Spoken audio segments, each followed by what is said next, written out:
நீங்க தரிசனத்தையும் அழைப்பையும் அபிஷேகத்தையும் சுமக்கிற ஆளா இருந்தா உங்களுக்கும் மற்ற ஆளுக்கும் கண்டிப்பா வித்தியாசமா இருக்கும். நீங்க தானியலா இருந்தா நிச்சயம் அங்க ஒரு வித்தியாசம் இருந்தே ஆகும். வித்தியாசமும் இருக்கும், விரோதமும் இருக்கும். ஆமா, உங்களை விரோதிக்க 4 பேராவது இருப்பாங்க. இப்ப கூட உங்க பக்கத்துல கூட இருக்கலாம். எது நான் கூட்டு வந்தாளா? ஆமா, அல்லேலூயா சொல்லுங்க. அல்லேலூயா. ஆமா, அப்படி ஆளுகளை தான் கூட வச்சுட்டே சுத்துவோம் பலமுறை, தெரியாது நமக்கு. அல்லேலூயாவா? ஏங்க தோத்திரம் காட்டி கொடுக்கிறவன 3 வருஷமா கூட வச்சுக்கிட்டு அவர் சுத்தலையா? அவரே கூட வச்சுக்கிட்டு சுத்தினாருக்கும் போது அல்லேலூயா சொல்லுங்க. அப்புறம் நம்மளை சொல்லவா வேணும்? பக்கத்துல பாத்துக்கிறாங்க. தோத்திரம்.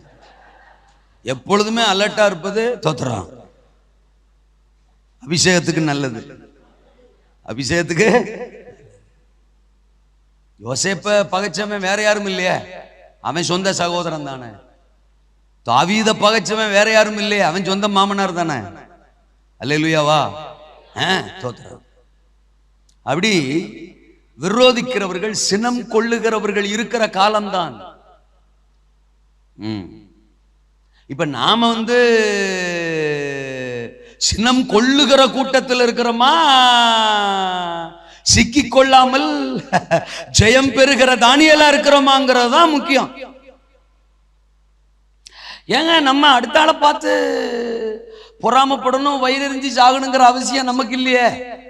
வளர்றான், அவன் சபை வளருது, அவன் ஊழியம் வளருது, அவன் ஆண்டு பயன்படுத்துறவன் ஆண்டு பயன்படுத்துறாருன்னா மூத்த குமாரன், மூளை இல்லாதவன். அவனை பார்த்து ஆண்டு சொல்றாரு, தகப்பன் சொல்றாரு, மகனே. அடுத்து 29 30 தோத்துறான்.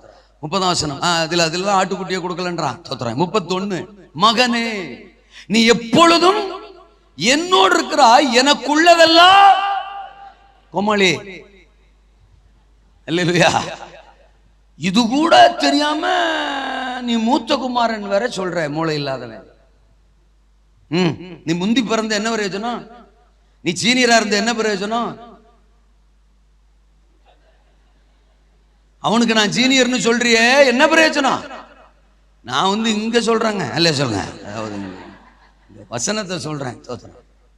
அது என்னமோ தெரியல, இந்த சீனியர்னாலே இப்படித்தான் சீரியஸ் ஆயிடுறாங்க. சீனியர்கள் சீரியஸ் ஆகி அப்புறம் சீக்கிரம் போயிடுவாங்க.